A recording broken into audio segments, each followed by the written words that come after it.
اللهم صل على محمد وعلى آل محمد كما صليت على إبراهيم وعلى آل إبراهيم إنك حميد مجيد.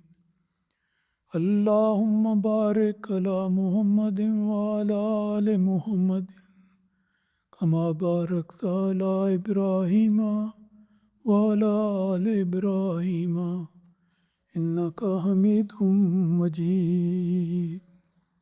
اللہ تعالیٰ کے فضل سے رمضان المبارک کا نہایت بابرکت مہینہ شروع ہو چکا ہے.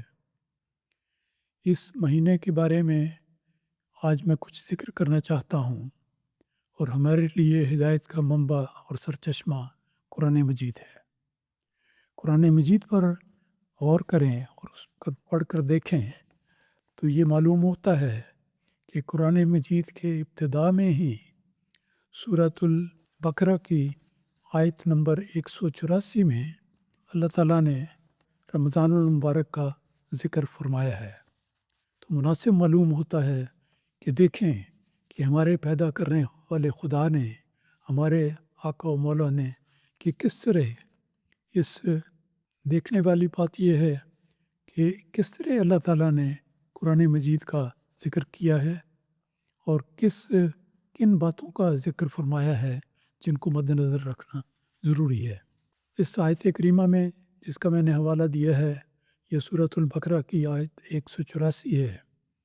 اس میں اللہ تعالیٰ نے فرمایا ہے کہ یا ایھا الذین آمنوا کتب علیکم الصیام کما کتب علی الذین من قبلکم لعلکم تتقون. اللہ تعالیٰ فرماتا ہے کہ اے وہ لوگو جو ایمان لائے ہو، تم پر روزے اسی طرح فرض کر دیے گئے ہیں جس طرح تم سے پہلے لوگوں پر فرض کیے گئے تھے، تاکہ تم تقوی اختیار کرو. اس میں بڑی ہی عمدہ اور یاد رکھنے والی بات یہ ہے کہ قرآن مجید کی نعمت کے دیے جانے کا ذکر اللہ تعالیٰ نے رمضان کے حوالے سے کیا ہے، جیسا کہ اس کے بعد کی آیتوں میں آتا ہے، اور تاریخ میں بھی آتا ہے کہ قرآن مجید کے نزول کا آغاز رمضان مبارک میں ہوا تھا. تو اللہ تعالیٰ فرماتا ہے کہ اے ایمان لانے والے لوگوں جو ایمان کا دعویٰ کرتے ہو، کتب علیکم الصیام، تم پر روزے فرض کیے گئے ہیں. روزے ایک ایسی عبادت ہے جس میں انسان کو کچھ محنت کرنی پڑتی ہے، کچھ باتوں سے اجتناب کرنا پڑتا ہے، اور اپنے ہاتھ کو اور اپنے فعل افعال کو روکنا پڑتا ہے. تو ایک قربانی کا پہلو آتا ہے. تو اس وقت بعض اوقات ذہنوں میں یہ سوال گردش کر سکتا ہے کہ ہم پر پابندیاں عائد ہوگی، ہمارے کے لیے کچھ قیود مقرر کر دی گئی ہیں. لیکن اللہ تعالیٰ فرماتا ہے کہ یہ ماہ رمضان برکات لے کر آیا ہے. کچھ پابندیاں تو ہوتی ہیں، تو محنت اور قربانی کے علاوہ محنت اور قربانی کے بغیر انسان کوئی ترقی نہیں حاصل کر سکتا. تو اللہ تعالیٰ فرماتا ہے کہ دیکھو، جس طرح پہلی قوموں کے لیے اللہ تعالیٰ نے رمضان مقرر کیا، اسی طرح تمہارے لیے بھی رمضان کے مہینے کا آغاز رکھا ہے. علی الذین من قبلکم لعلکم تتقون.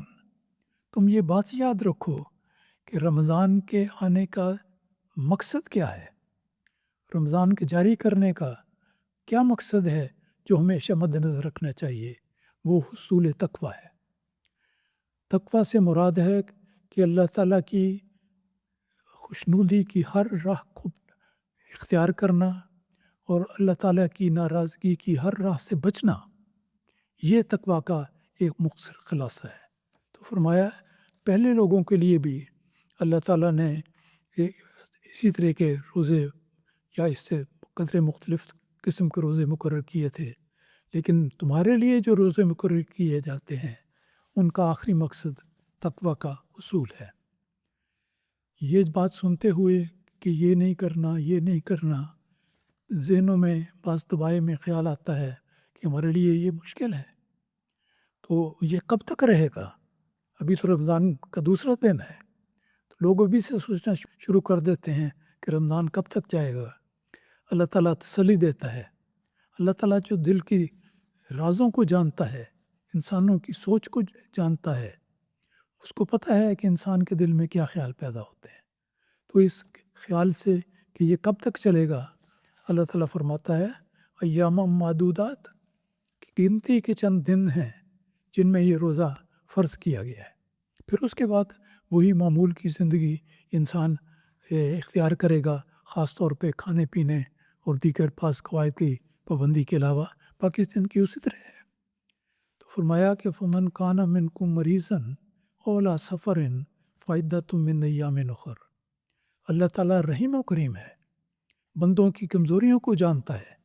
تو اللہ تعالیٰ فرماتا ہے ہمیں پتہ ہے کہ کچھ کمزور ہوں گے، کچھ بیمار ہوں گے، کچھ سفر پر ہوں گے۔ تو یہ وہ باتیں ہیں جن میں اگر انسان اس صورتحال سے دوچار ہو تو اس پر قواعد کے مطابق روزہ رکھنا اس وقت فرض نہیں، بلکہ اس کا مقابل پر بعد کے اوقات میں، بعد کے ایام میں روزہ رکھا جاتا ہے۔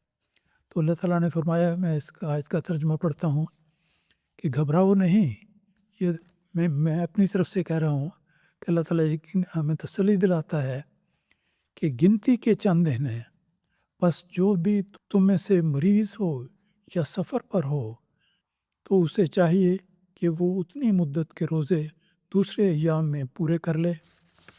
جو لوگ اس کی طاقت رکھتے ہیں ان پر فدیہ ایک مسکین کو کھانا کھلا ہے۔ بس جو کوئی بھی نفلی نیکی اختیار کرے تو یہ اس کے لیے بہت اچھا ہے، اور تمہارا روزے رکھنا تمہارے لیے بہتر ہے اگر تم علم رکھتے ہو۔ یہ قرآن مجید کی مکمل آیت کا ترجمہ ہے۔ اس کے الفاظ یہ ہیں کہ فمن کان منکم مریضا او علی سفر فعدۃ من ایام اخر وعلی الذین یطیقونہ فدیۃ طعام مسکین فمن تطوع خیرا فہو خیر لہ وان تصوموا خیر لکم ان کنتم تعلمون۔ بڑی ہی وضاحت سے اللہ تعالیٰ نے ان رعایتی صورتوں کا ذکر کیا ہے کہ اگر یہ نہ ہو تو یہ کر لو، یہ نہ ہو تو یہ کر لو۔ اس کی تفصیل بیان ہوتی رہتی ہے، کہ بنیادی طور پر اللہ تعالیٰ نے اس حکم کا اس طور پر ذکر فرمایا ہے۔ پھر اللہ تعالیٰ شہر رمضان کے مہینے کی فضیلت کا ایک اور پہلو سے ذکر کرتا ہے، اور اللہ تعالیٰ فرماتا ہے کہ شہر رمضان الذی انزل فیہ القرآن، کہ قرآن مجید کی فضیلت کی ایک بہت بڑی بنیادی یہ بات ہے کہ رمضان وہ مہینہ ہے جس میں اللہ تعالیٰ نے قرآن مجید کو نازل کیا۔ قرآن کریم کے نزول کے آغاز رمضان سے ہوا، اور دوسری تفسیر اس کی یہ بھی کی جاتی ہے کہ انزل فیہ القرآن، کہ قرآن مجید کے احکام کے بارے میں، قرآن مجید میں دی گئی تعلیمات کے بارے میں اس میں ہدایت کے سامان ہے۔ تو شہر رمضان الذی انزل فیہ القرآن ھدی للناس وبینات من الھدی والفرقان۔ اللہ تعالیٰ فرماتا ہے کہ رمضان کا مہینہ جس میں قرآن مجید انسانوں کے لیے ایک عظیم ہدایت کے طور پر اتارا گیا ہے، اور ایسے کھلے نشانات کے طور پر جن میں ہدایت کی تفصیل اور حق و باطل میں فرق کر دینے والے امور ہیں، یہ اترا ہے۔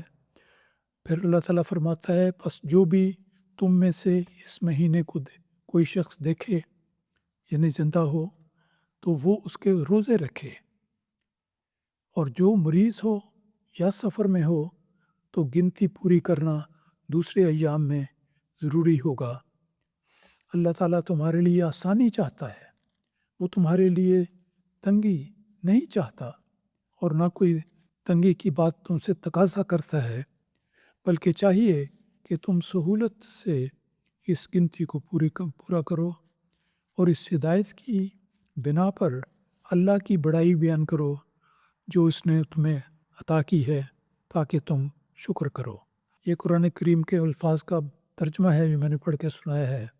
تو اس میں اللہ تعالیٰ نے مسائل کو بیان فرمایا ہے خلاصتاً، جس کی تفصیل باقی جگہوں پر مل جاتی ہے۔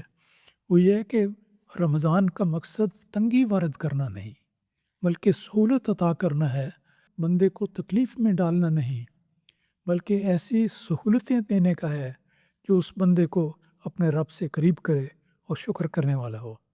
تو یہ لمبی بھی تفسیر ہے جس میں کہ یہ موقع نہیں، لیکن میں آخری بات اور میں بیان کرتا ہوں کہ اس کے بعد میں اللہ تعالیٰ فرماتا ہے وَإِذَا سَأَلَكَ عِبَادِي عَنِّي، کہ اے میرے رسول، جب میرے بندے تجھ سے میرے متعلق سوال کریں تو یقیناً میں قریب ہوں۔ یہاں پر یہ ایسا انداز اختیار کیا گیا ہے، اس درمیان میں یہ نہیں کہا کہ جب بندہ پوچھے تو ان کو کہہ دے، بلکہ اللہ تعالیٰ فرماتا ہے وَإِذَا سَأَلَكَ عِبَادِي عَنِّي فَإِنِّي قریب، کہ جب میرے بندے میرے بارے میں سوال کریں کہ ہم خدا کو کیسے پا سکتے ہیں، تو اللہ تعالیٰ خود جواب دیتا ہے فَإِنِّي قریب، کہ میں تو تمہارے قریب ہوں، میں تو بالکل تمہارے قریب ہوں، صرف تمہیں ہمت اور کوشش اور وفاق کا طریق اختیار کرنا چاہیے، تم میرا قرب پالو گے۔ اور اس کا ایک اشارہ اللہ تعالیٰ نے یوں فرمایا کہ اجیب دعوت الداعی اذا دعان، ہے کہ میں دعا کرنے والے انسان کی دعا قبول کرتا ہوں۔ یہ بھی رمضان کے تسلسل میں بات چل رہی ہے، لیکن ایک ایسی بشارت ہے جس کا ہر لمحہ اس پر گواہ ہے کہ اللہ تعالیٰ ایک سچے دعا کرنے والے انسان کی دعا کو قبول کرتا ہے۔ تو اللہ تعالیٰ فرماتا ہے فَلْيَسْتَجِيبُوا لِي وَلْيُؤْمِنُوا بِي لَعَلَّهُمْ يَرْشُدُونَ، کہ پس لوگوں کو چاہیے کہ وہ میرے حکام کی پابندی کریں، ان پر ایمان لائیں، اس کے مطابق عمل کریں تاکہ وہ ہدایت پائیں۔ تو اس میں اللہ تعالیٰ نے نہایت اختصار کے ساتھ لیکن بہت جامع الفاظ میں رمضان المبارک کی برکات کا ذکر کیا ہے۔